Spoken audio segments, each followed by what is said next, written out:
Oh, how do you say your, is it Aceves. Aceves?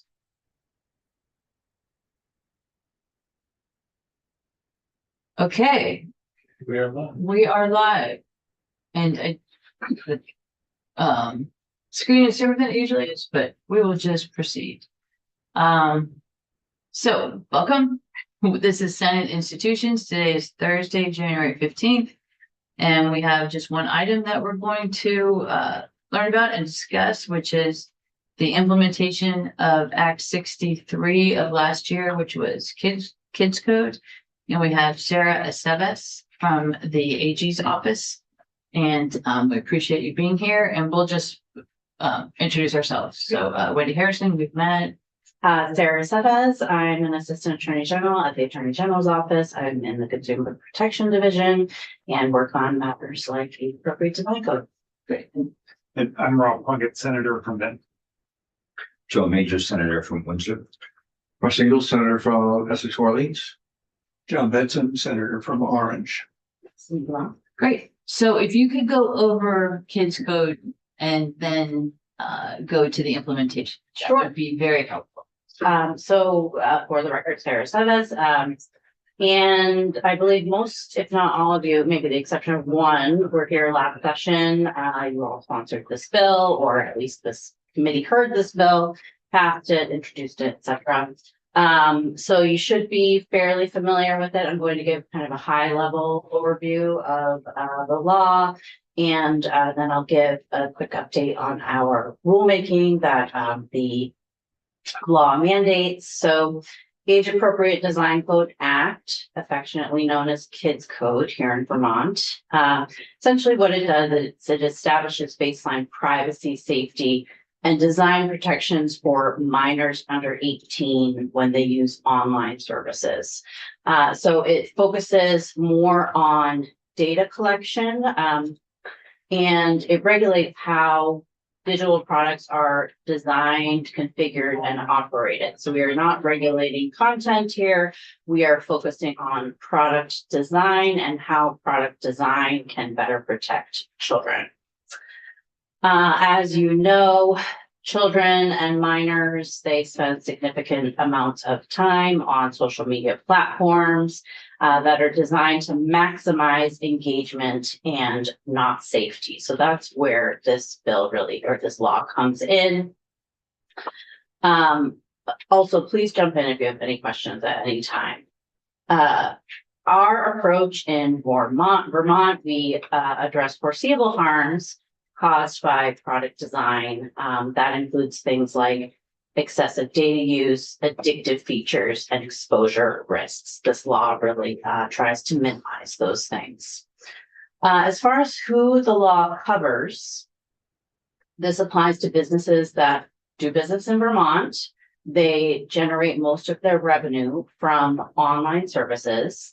They offer products or features that are reasonably likely to be accessed by minors. So maybe they have an idea that their product reaches minors or it's made for minors. And they also have to control how personal data is collected or used. So they have to meet all those requirements in order to come in under this law. So again, this is all high level. Core requirements of the law. First is a duty of care for minors. So businesses have to design their products to avoid what we're calling reasonably foreseeable harms to children and teens. And this includes things like what I said earlier, compulsive use or addictive use, also emotional and psychological harm, and exploitation or discrimination driven by algorithms. Another requirement is high privacy defaults. So for minors specifically, not adults, the online services must, one, limit data collection to what is necessary. So that's a form of data minimization. They have to restrict public visibility of personal information for minors. They have to also reduce unsolicited contact and profiling by default. So in other words, unless a minor has consented to having an adult contact them, any random adult cannot do that under this law. Third requirement, limits on data and design practices. So the law restricts, one, using minors' data for secondary or unrelated purposes, so you can't sell data to a third party. It also restricts certain manipulative design features, so that's where the addictive nature of the products come in. And they have to it restricts retention or sharing of minors' personal data beyond what is needed. Again, this is data minimization practices. 4, transparency for young users. Businesses must clearly explain to these users what data is collected from them. And this is minors, mind you. How recommendation or ranking systems affect what minors see. I think we'll probably flesh out in rulemaking what exactly that means. They also have to explain how minors or their parents can exercise their privacy rights. So whether it's a right to delete or a limiting nature to what they want to share as far as their data goes, that has to be explained in plain language. There also has to be age assurance with safeguards. So companies must determine when users are minors, and they have to apply the protections for minors accordingly, while ensuring, one, that they have their age verification data is not repurposed, and that their additional privacy risks are minimized. This is all very conceptual, so if you have questions, please do chime in. So those are kind of the 5 overarching requirements for age-appropriate design code. As far as enforcement goes, this law will be enforced by the Attorney General. Any violations of the law will be treated as unfair or deceptive acts under the Consumer Protection Act. And our office has been tasked with issuing rules to clarify compliance and age assurance standards. It takes effect January 1st of next year, 2027. And I think that's really the high level overview. So unless there are questions, I can update you on our rulemaking. Other questions? Thank you, Madam Chair. When we go age appropriate, I know we talked about this during the session and trying to if someone who isn't age appropriate opts in, you can't really see them. I mean, what's the mechanism for verifying that?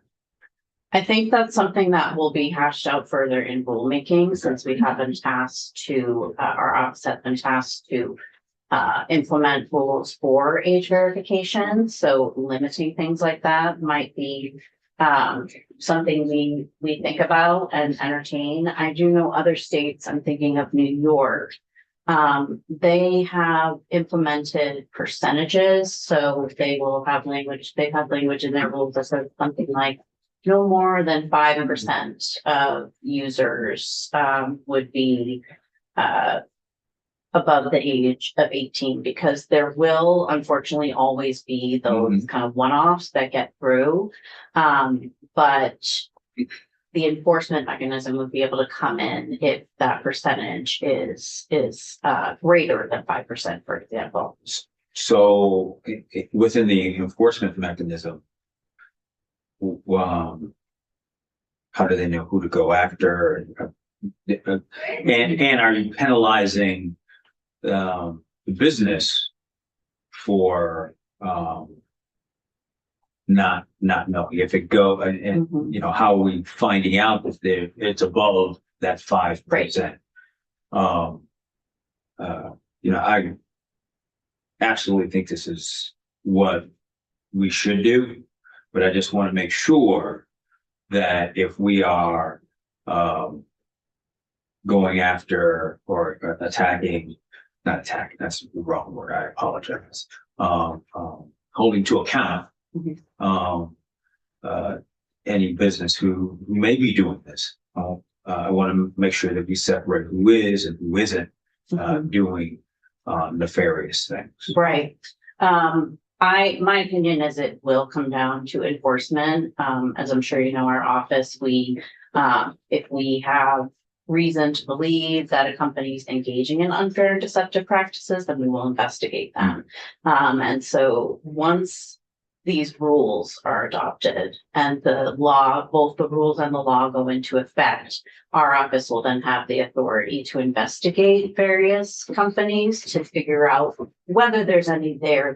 So we wouldn't necessarily right out the gate say you are violating the CPA, but we would go through an investigative process to And determine that's, that. you calm it down. But because you said that there's an investigation process Mhm. instead of just a blanket, you're over this threshold, but there is, and then I would hope if, there are, businesses who, yes, you should do this, but were unaware that there is a mechanism. Okay, this is what we say, how you fix it, instead of just Right. immediately going to any kind of monetary fine or anything like that. And that's the nice thing about the Consumer Protection Act is it's very broad. We have discretion to determine the approach we take when we are investigating. And I'll use data brokers as an example. We have the data broker registry, the data broker registration law. And so the presumption is that we have data brokers operating in the state that they are registering. If we find out they have not registered, that's kind of a per se violation that we would just treat as, okay, this is very obvious that you violated this particular law. And so we're going to fine you however much money it would be. Whereas this is much more nuanced. And so I anticipate that unless it is kind of a per se violation that's very obvious, that we would engage in investigations. And I apologize if that. No, go ahead, and then Senator Ingalls after you. The other aspect of it is, and I don't know if this is in your purview in the Attorney General's office. You may, within investigations, see that this law has unintended consequences, whatever that may be. I don't know what that would be.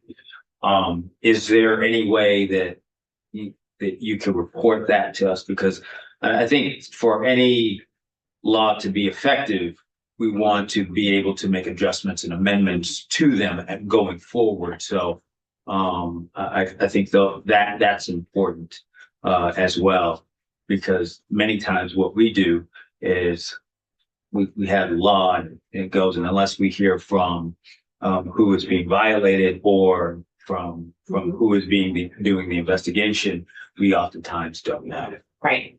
So we have a long history of communicating where a law might fall short or it needs to be improved with the legislature. And we have been able to change laws. Or you have changed the laws once we have kind of advocated for whatever changes they may be. So I anticipate that if that happens with enforcement of this law, that we would absolutely communicate with the legislature. Wonderful. Thank you so much. And let me just add that, and then Senator Ingalls, this is one of the reasons why I asked her to be here. Yeah. Also, but, and we'll get regular updates. Perfect. The bottom line, the business is never gonna know the age of who they're communicating with. There's no way to know that, correct? I cannot say yes or no to that. So that would be yes, so. For that, there lies the problem of this whole thing, is that unless you have a sign in of somebody putting their age in there, you're never gonna know. This business is never gonna know who they're communicating and what age that they are, and the savviness of these people who want to communicate with these businesses, because that's just what they do. They're born with a computer in their hand, and they're able to communicate better than I could ever, even at this advanced age. And that's the scary part of all of this stuff, of not protecting businesses in the state of Vermont, because they really don't know who they are communicating with, because there's no way to verify the age. Very scary stuff. Well, a couple comments. I believe the law has sort of qualifying language that says, when a business has a reasonable belief that it is reaching minors, that this has to apply Very to them. subjective as far as what reasonable is. But there are also types of companies that they collect so much data on their users that they absolutely know who is a minor and who is not. So I think it's a little more nuanced than a yes or no question, and it's very kind of company dependent. And so I want to add to that, we talked about age assurance multiple times, which was appropriate. And we talked about would businesses in Vermont be impacted? And we were not able to find any business located in Vermont that would be impacted.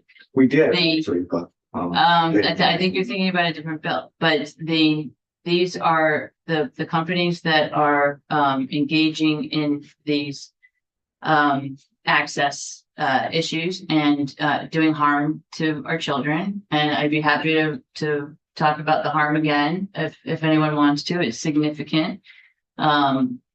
Women, girls have been raped. Boys, I'm sure, but we heard from girls. We had pediatricians testify. We had teachers testify. We had kids themselves testify. The harms are significant. And this bill was bipartisan, tripartisan support is what we received when it was considered. And we have this extra step, which we're taking now, which you're taking now, to double check that there will not be any businesses harmed. We do know that hundreds of kids have been harmed and are likely being harmed now. So this is just incredibly important to continue. And if you do have suggestions, don't wait for us to call you. You being the AG's office, let us know immediately if you have any suggestions on what we can do, because we are in session now for a few months and we can make modifications if necessary. It's very important that we get this done.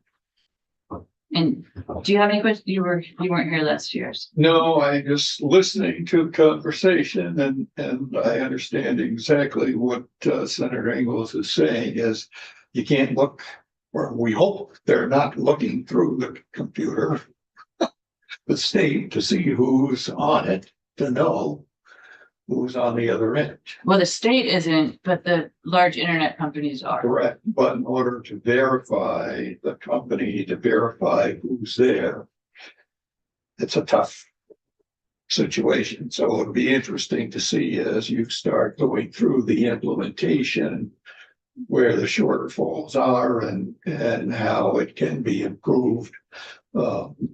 But I think you've got a difficult job trying to figure out who is really the users. Well, so one example, and I have named companies before, but I won't now, but it's a nationwide company that is a place where pedophiles meet children.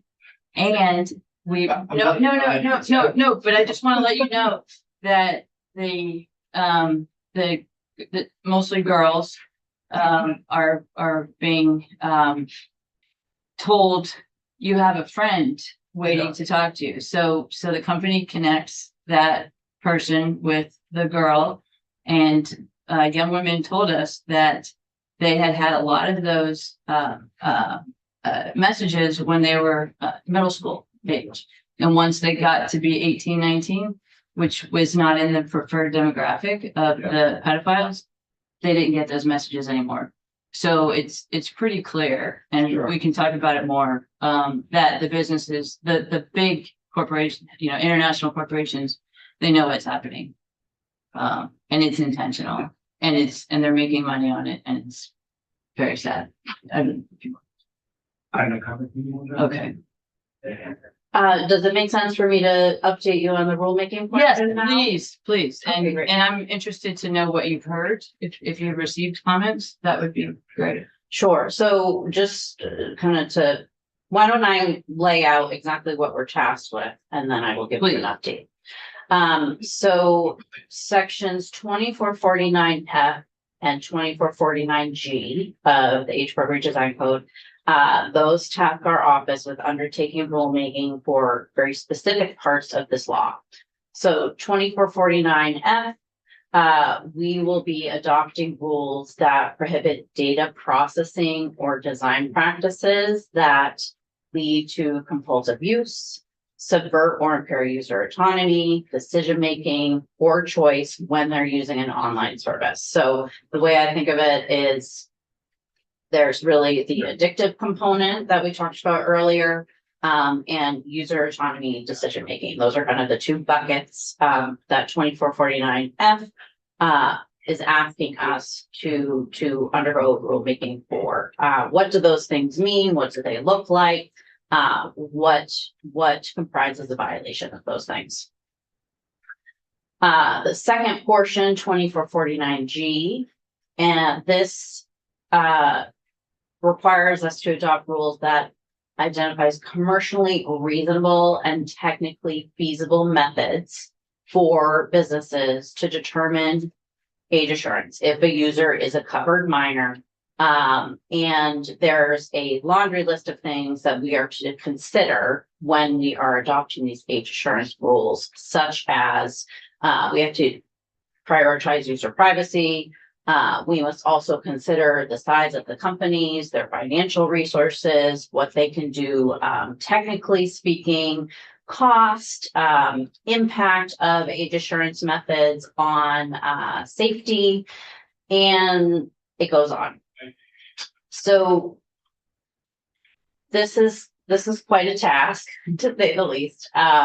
And we have been busy kind of in the research phase right now. New York has I believe it's called the Safe Kids Act. I might be mixing up the order of the words there, but it is an age assurance law that I'm hopeful we will be able to borrow from. They underwent a rulemaking process, and so we are working with them. We are working with other different stakeholders to ensure that we adopt kind of the best, most effective rules for Section G specifically.